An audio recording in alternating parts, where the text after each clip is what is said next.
کسی نے پوچھا ہے کہ مفتی صاحب آپ کس طرح بیمار ہوئے اور آپ کی بیماری کی وجہ کیا تھی؟ بیماری ہو یا صحت و شفا، یہ من جانب اللہ ہے، یہ من جانب اللہ ہے۔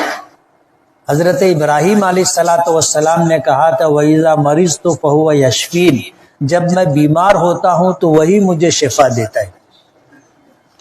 ہر اچھی چیز کی نسبت اللہ پاک کی طرف کرنی چاہیے۔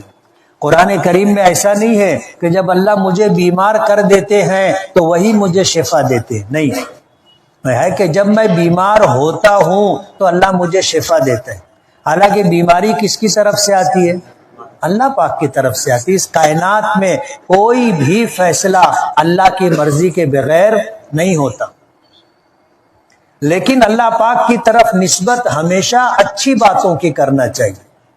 اس لیے حضرت ابراہیم نے کہا تھا کہ جب میں بیمار ہوتا ہوں تو وہی مجھے شفا دیتا ہے۔ دنیا میں کوئی چیز بلا سبب نہیں ہوتی، اس کا کوئی نہ کوئی سبب ہوتا ہے، تو بیماری کا بھی کوئی نہ کوئی سبب ہے۔ مجھے کافی دنوں سے لوگ کہہ رہے تھے کہ مفتی صاحب اپنی بندش کرو، اپنی حفاظت کی دعا پڑھو۔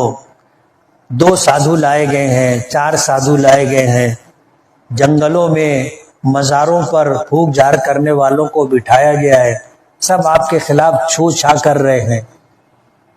اس سے انکار نہیں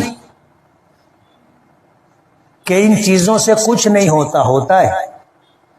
جیسے آدمی اگر آگ میں ہاتھ ڈالے تو ہاتھ جلے گا کہ نہیں جلے گا؟ جلے گا۔